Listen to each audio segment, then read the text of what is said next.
नहीं आया। अरे नेटवर्क फ्लक्चुएट किया था, अभी ठीक है। रेणु का बेटा सब सब सब। अमोल अब ठीक है। रिपीट कर रहा हूँ, परेशान मत हो। क्या बोला सर? अभी गूगल पर जीपैट का सिलेबस सब्जेक्ट वाइज वेटेज के साथ दिया है, जो अभी कल ही रिलीज हुआ है, क्या ये सच होता है? अरे गूगल वालों,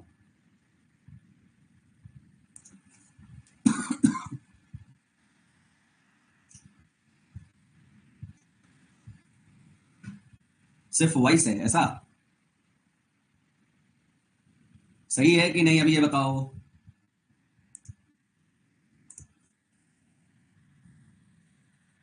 बता रहा हूँ, सब बता रहा हूँ, सब बता रहा हूँ, कर रहा हूँ अपने हिसाब से। पहले ये बताओ नेटवर्क ओके है, ऑल क्लियर है? रुको बेटा शिवेन आ रहे हैं।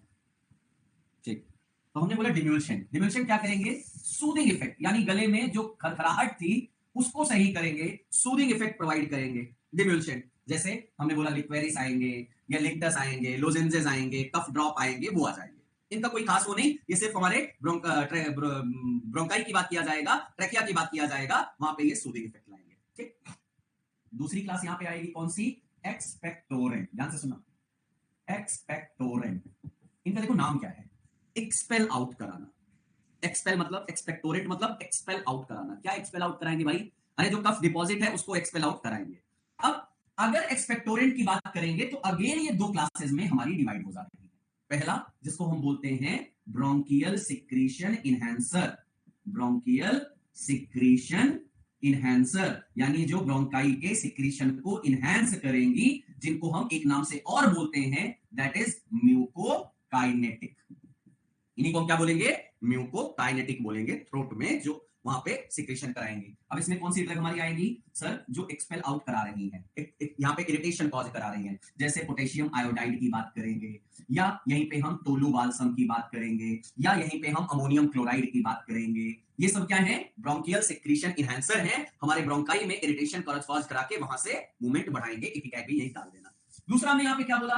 म्यूकोलाइटिक, यानी जो म्यूकस के बीच में जो बॉन्ड प्रेजेंट है उसको ब्रेक करेंगे। अब अगर म्यूकस के बीच प्रेजेंट बॉन्ड ब्रेक होंगे तो ऑब्वियसली उसका मूवमेंट बढ़ जाएगा। तो यहां पे हमारी आती है, जैसे हमने बोला ब्रोमहेक्सिन की बात आई, एसिटाइल सिस्टीन की बात आई, या फिर यहां पे हम ले लेंगे हमारा वेसासिन ले लेंगे, ये सब यहां पे आ जाएंगे। हाँ रेजिन, वही टोलू वाल्सम बेटा, ये म्यूकोलाइटिक हो गया। थर्ड यहां पे हमारी क्लास आती है, that is called as the antitussive. अब हमने बोला एंटीटसिव का काम क्या है? सर एंटीटसिव का काम है जो हमारा कफ सेंटर है उसको सप्रेस करेंगे। एम्बेक्सॉल भी डाल दो, यहां पे ग्वेनफेशिन भी डाल दो। खाया जरूर, पिया जरूर होगा, खाया नहीं पिया जरूर होगा इनमें से कोई ना कोई कफ सिरप। जी सर। अब एंटीटसिव में हमने बोला तीन क्लासेस। पहला ओपॉइड डेरिवेटिव, दूसरा नॉन ओपॉइड डेरिवेटिव, तीसरा हमारा एंटी हिस्टामिनिक। अभी आपके सामने क्लासेस क्लियर हो गई? क्लासेस क्लियर है? डिम्यूल्शन, एक्सपेक्टोरेंट में दो क्लासेस, ब्रोंकियल सिक्रेशन एनहांसर यानी म्यूकोकाइनेटिक एंड म्यूकोलाइटिक। एंटीटसिव में opioid, non opioid and antihistaminic. Opioid में हमारी कोडीन, फॉलकोडीन, इथाइल मॉर्फिन।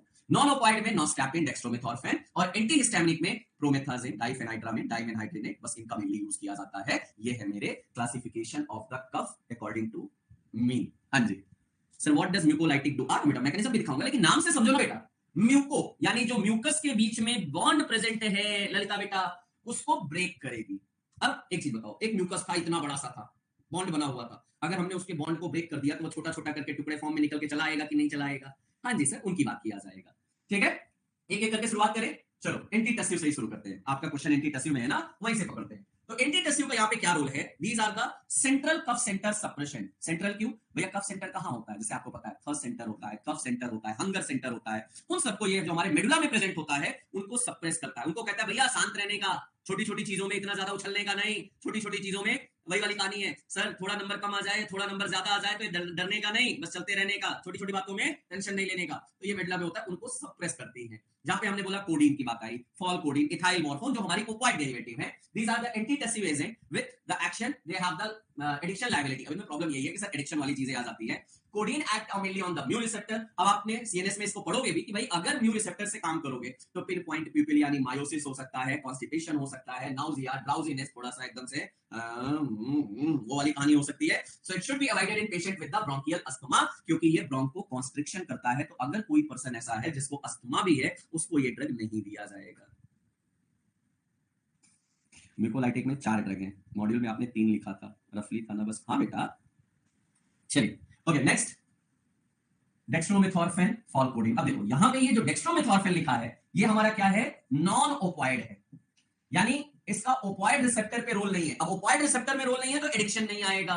ये मेनली हमारा क्या है, एनएमडीए रिसेप्टर एंटागोनिस्ट होता है। ये क्या है, एनएमडीए रिसेप्टर एंटागोनिस्ट है। जबकि फॉलकोडिन की बात किया जाएगा, सीएनएस में आप इसको पढ़ोगे, ये हमारा सेमी सिंथेटिक ओपॉइड होता है। तो थोड़ा बहुत ही सही एडिक्शन तो इसमें भी आएगा ना, synthetic opioid derivative antitussive action है, बट लेसर साइड इफेक्ट की बात किया जाएगा, कॉन्स्टिपेशन कॉज नहीं करेगा। जरा यहां पे नजर डालना, एक कप सिरप का एग्जांपल है, डेक्स्ट्रोमेथॉर्फेन, हाइड्रोब्रोमाइड, फेनाइलेफ्रिन, क्लोरफेनरामिन, मैलिएट सिरप, ये हमारी एमबी ड्राई सिरप। ऐसे बहुत सारे आप सिरप देखोगे ना, सब में आपको लगभग इन्हीं में, जब मैं आपको जितनी ड्रग बताई है ना, वही ड्रग आपको मिलेंगे। नेक्स्ट हमारी बेंजोएटेट डेरिवेटिव। अब ये क्या है सर, ये भी हमारी लोकल एनास्थेटिक से रिलेटेड है। अब ये क्या करते हैं ना, जब बहुत ज्यादा कोई पेशेंट ऐसा है जिसको खांसी पे रुक नहीं रही है, तो वहां पे क्या किया जाता है, ब्रोंकाई को ही लोकल एनास्थेटिक दे दिया जाता है, ताकि उस पे लंग्स पे ज्यादा प्रेशर ना पड़े। और अभी थोड़े दिन पहले, अरे अभी रिसेंट की बात चल रही है, शायद आप लोगों ने कफ सिरप कांड जरूर सुना होगा, जहां पे डॉक्टर साहब ने अपने कमीशन के चक्कर में 18 बच्चों को मौत के घाट उतार दिया जी। क्योंकि उसमें क्या था, मतलब सोचने से भी, डाइथाइलिन ग्लाइकॉल था। अब डाइथाइलिन ग्लाइकॉल बेटा, ये कार के जो इंजन में पाया जाता है, मतलब वहां में लीव होता है। अब उसको उन्होंने बच्चों को पिलाया था, ठीक है, वो शायद कांड आप सभी ने सुना होगा जी। मैं उस पर नहीं जा रहा हूं, क्योंकि जाऊंगा भावनाएं निकल आएंगी। ये हमारी बेंजोएटेट, ये केमिकली प्रोकेन डेरिवेटिव है, और इसका टारगेट कोई म्यूकस से रिलेटेड नहीं है। इसका टारगेट इतना ही है कि सर सेंट्रल इफेक्ट देता है, और उसकी वजह से क्या होता है, वहां पे रिलैक्स हो जाए, एक सूदिंग इफेक्ट आ जाए, उसकी बात किया जाएगा। Correct, antihistaminic. अब ये भी हमारी एंटीटसिव में ही है, कफ सेंटर को सप्रेस करती हैं, लेकिन कहानी वही है थोड़ा सा।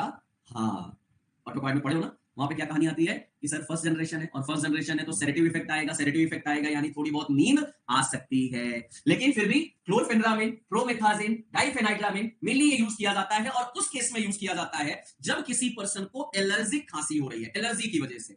अब एलर्जी है तो ऑब्वियस सी बात है, एंटी एलर्जिक प्रॉपर्टी हमारे एंटी हिस्टामिनिक में होती है, तो उनको यहां पे दिया जा सकता है। लेकिन हाँ, अस्थमा केस में भी यूज कर सकते हैं, that due to the bronchial asthma. Asthma के केस में, सॉरी, अस्थमा के केस में नहीं यूज करेंगे, वहां पे प्रॉब्लम आ जाएगी थोड़ा सा।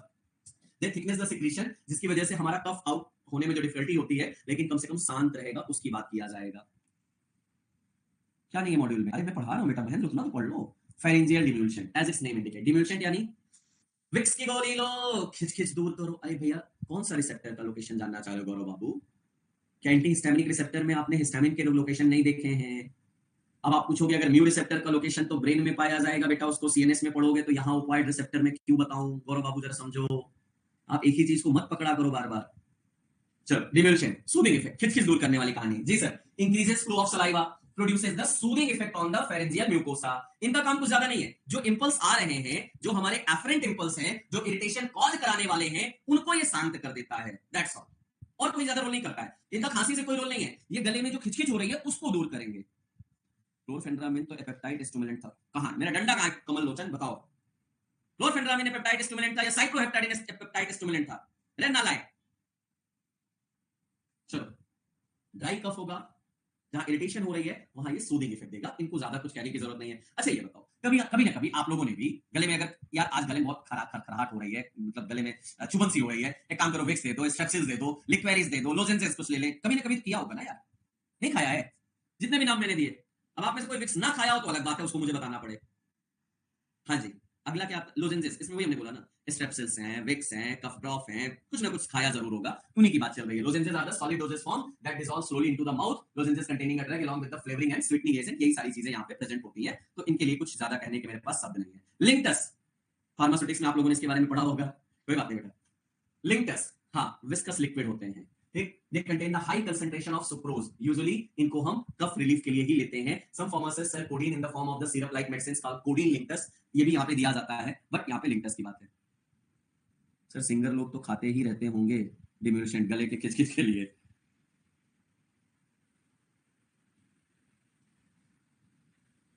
दे सकते हैं बेटा। लिंक टेस्ट की बात चल रही है, जैसे ये हमारा आता है ना एम्ब्रेक्सोल, लिंक टेस्ट की बात आती है, ऐसे हमारे बहुत सारे आते हैं, ये आएंगे। अच्छा, अगला हमारा क्या है? Expectorant. Zoom in sir. Expectorant में क्या है? हमने बात किया कि एक्सपेल आउट कराना है।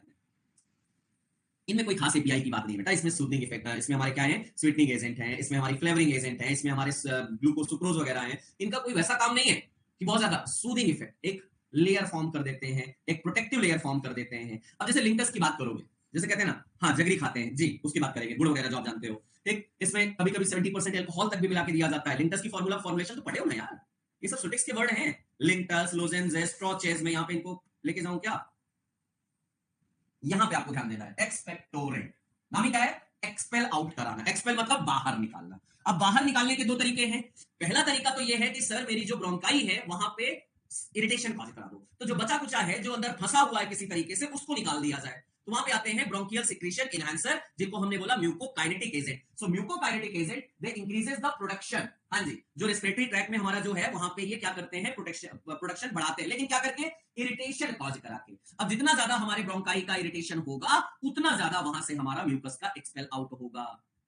अब हमारा जो म्यूकस होता है वो क्या होता है? थिक होता है, उसमें विस्कोसिटी कम होती है, थिक है, लेस विस्केड है। As the secretion become thin and less viscid, they can easily be remove out. Used to treat cough that result from the irritation of the respiratory mucosa. ये उस case के लिए अच्छा है जब आपको थोड़ा थोड़ा कफ निकल रहा है। अगर थोड़ा थोड़ा कफ निकल रहा है तो एक्सपेक्टोरेंट दे दीजिए, सारा कफ एक बार में बाहर निकाल दीजिए। एक्सपेक्टोरेंट।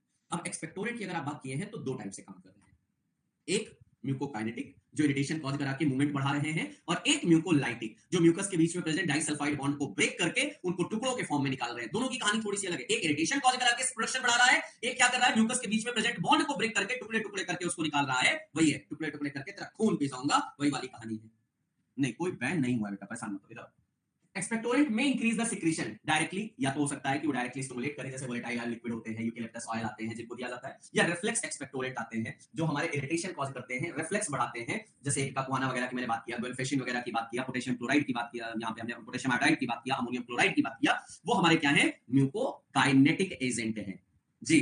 पोटेशियम आयोडाइड, अब इस पर जरा ध्यान देना, पोटेशियम आयोडाइड क्या करता है? सिंपल सा। या अमोनियम क्लोराइड क्या करते हैं? ये डायरेक्टली हमारे रिफ्लेक्स एक्शन देते हैं। हमारा जो एयरवे है, एयरवे यानी ब्रोंकिया है, वहां पे इरिटेशन कराएंगे, और इरिटेशन करा के इनको यूज किया जाएगा। बट आज के डेट पे इनका बहुत ज्यादा यूज नहीं होता है। तो किसका यूज होता है सर? यहाँ पे मेनली जो हमारा आज के डेट पे यूज किया जाता है रिलेटेड टू द गुएनफेशिन का या टोलुबाल्सम का यूज होता है, बस अंडर द म्यूकोकाइनेटिक। हाँ, म्यूकोलाइटिक की बात करोगे तो सर बड़े अच्छे से यूज होता है। एम्ब्रेक्सोल, आज के डेट पे देखो ना, हर कफ सिरप में मिलेगा एम्ब्रेक्सोल, ब्रोमहेक्सिन, एसिटाइलसिस्टीन, ये दिया जाएगा।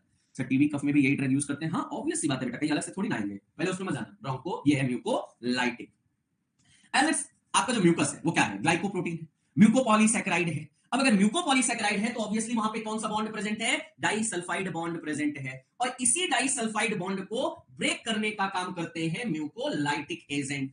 ये म्यूकोलाइटिक एजेंट इन बॉन्ड को ब्रेक करेंगे, और उसको जो पूरा लेंथ था उसको, अच्छा एक बताओ, एक म्यूकस है पूरा लेंथ है 1 मीटर का, निकाल पाना पॉसिबल नहीं है, लेकिन अगर उसको हम 1-1 सेंटीमीटर का बना दे, टुकड़े टुकड़े कर दे, तो निकाल पाना आसान है ना। So yes, in respiratory disease the glycoprotein form large polymer plasma protein secretion, वो ठीक होता है, विस्कोसिटी ज्यादा होती है, लेकिन जब हम म्यूकोलाइटिक दे देंगे, वो क्या कराएगा? हमारे सेप्टम को मूवमेंट कराएगा, लिक्विफाई कराएगा, छोटे छोटे टुकड़े में निकाल के बाहर लेके चलाएगा। So it can be easily expel out from the respiratory. ये म्यूकोलाइटिक है।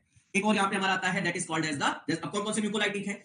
ब्रोमहेक्सिन, एम्ब्रेक्सोल, एसिटाइलसिस्टीन, और ये सब किसके डेरिवेटिव है? मेनली वसाका के। फार्माकोग्नोसी में पढ़े हो ना, एडा तोड़ा वेसिका, वेसेसिन, वहां से आता है, और वेसेसिन के ही डेरिवेटिव हैं हमारे ब्रोमहेक्सिन, एसिटाइलसिस्टीन। बात करेंगे, so bromhexine is the semi synthetic compound related to the vesicin that is obtained from the vasaka, यानी एडा तोड़ा वेसिका की बात किया जाएगा, which have a very good mucolytic property। क्या कराएंगे? ये डीपॉलीमराइज कराएंगे। भाई पॉलीमर है, म्यूकोपॉलीसैकेराइड क्या है? पॉलीमर है, और उसको हमने डीपॉलीमराइज करा दिया, छोटे छोटे टुकड़े में कर दिया, तो डीपॉलीमराइज द म्यूकोपॉलीसैकेराइड। जिससे क्या होगा? वहां पे जितना ब्रेक डाउन होगा, ब्रेक डाउन क्यों होगा? क्योंकि लाइसोसोमल एंजाइम प्रेजेंट है, वो उनको ब्रेक करेंगे, और ब्रेक करके छोटे छोटे टीनी फॉर्म स्पुटम में उसको निकाल के बाहर लेके चले जाएंगे। एसिटाइलसिस्टीन, कार्बोसिस्टीन, इनका भी वही काम है, open the disulphide bond in mucoprotein, और जिसकी वजह से उनकी विस्कोसिटी हमारी क्या हो जाएगी? इंक्रीज हो जाएगी, और विस्कोसिटी डिक्रीज हो जाएगी, और विस्कोसिटी डिक्रीज होगी तो मूवमेंट बढ़ जाएगा। सर वो जो कफ सिरप हुआ उसमें ethylene glycol as a API use किया गया था, या एक्सीपिएंट? एक्सीपिएंट था बेटा, एक्सीपिएंट था सर। इनको एरोसोल के फॉर्म में भी दे सकते हैं, गैस्ट्रिक इरिटेशन कॉज कराते हैं, इसलिए थोड़ा सा इनको हम खासतौर पर लेस यूज कर रहे हैं, लेकिन ब्रोमहेक्सिन और एम्ब्रेक्सोल ज्यादा यूज होता है, एसिटाइलसिस्टीन कार्बोसिस्टीन ज्यादा यूज नहीं किया जाता है। एक और साथ में दे दिया जाता है, जब किसी को ज्यादा म्यूकस की प्रॉब्लम हो रही है तब वहां पे ब्रोंको डायलेटर भी दे देंगे। क्यों ब्रोंको डायलेटर? अब ऑब्वियस सी बात है, देखो कफ निकालना है, बाहर लाना है, कफ निकालना है, बाहर लाना है, तो ऑब्वियस सी बात है अगर हमने ब्रोंकाई को डायलेट कर दिया तो इजी वे में निकल सकता है, तो ब्रोंको डायलेटर, हाँ वही सॉल्ब्यूटामॉल टर्ब्यूटालिन। आज तक आपने कोई जीवन में कभी, जितने बड़े आप हो गए, इस जीवन में आपने कभी कफ सिरप खरीदा है, कफ सिरप पिया है? तो कसम है तुम्हें उस कफ सिरप की, अगर घर में बॉटल मिले तो जाके देखना कि उसमें क्या क्या है। नॉर्मल आपको क्या मिलेगा? सॉल्ब्यूटामॉल मिलेगा, या एम्ब्रेक्सोल ब्रोमहेक्सिन मिलेगा, या अगर एंटीटसिव होगा तो कोडीन या डेक्स्ट्रोमेथोर्फेन मिलेगा। इनमें से देखना कोई ना कोई जरूर मिलेगा, जाके एक बार देखना जरूर। सर वो लोजेंजेस में कंटेंट नेचुरली डिलीवर्ड होते हैं? हाँ बेटा। सर एडुल्सा का कफ सिरप, बेटा मुझे ब्रांड नेम नहीं पता होता है, आप मेरे से एपीआई में आया करो। मैं नहीं पीती हूँ सर, सर घूमने लगता है। अच्छा, अच्छी बात है, बट गूगल नाम की चीज तो है ना, कफ सिरप के डिफरेंट प्रोडक्ट देखना और उसमें से देख के मुझे बताना। चलो कुछ क्वेश्चंस कर लिया जाए पहले। सर इसमें इंडिविजुअल ड्रग इंपॉर्टेंट है, क्लासिफिकेशन देखो इंडिविजुअल नहीं इंपॉर्टेंट है लेकिन मैकेनिज्म इंपॉर्टेंट है। जो क्लासिफिकेशन में हमने मैकेनिज्म देखी थी ना कि एक्सपेक्टोरेंट क्या कर रहे हैं, म्यूकोकाइनेटिक क्या कर रहे हैं, म्यूकोलाइटिक क्या कर रहे हैं, मेरे कफ सिरप में डेक्स्ट्रोमेथोर्फेन है, अच्छी बात है। ओके चलो, codeine act on which receptor. अब देखो कोडीन क्या है, ऑब्वियसली ओपाइड डेरिवेटिव है, और अगर कोडीन ओपाइड डेरिवेटिव है तो किस रिसेप्टर पे काम करेगा? म्यू रिसेप्टर पे काम करेगा। जी सर, ऑब्वियसली म्यू ओपाइड रिसेप्टर पे काम करेगा। अच्छा, इन बाबू के सिरप में क्या है? ब्रोमहेक्सिन है, टर्ब्यूटालिन है, मैकबेरी, वो तो हमने बता ही दिया तेरे पगला, हमारा वाला ही क्या बता रहे हो, ये तो हमारा वाला था। पीयूष फिर से बेटा।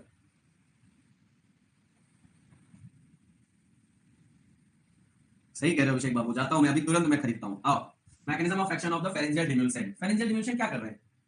सर सूदिंग इफेक्ट कर रहे हैं, obviously reduce the afferent impulses, soothing effect produce करेंगे। ये तो यहाँ पे हमारा रोल आया, soothing effect on the throat, जो इंपल्स आ रहे हैं उनको थोड़ा रिड्यूस करना। Bromhexine, a semi-synthetic compound is obtained from which plant species?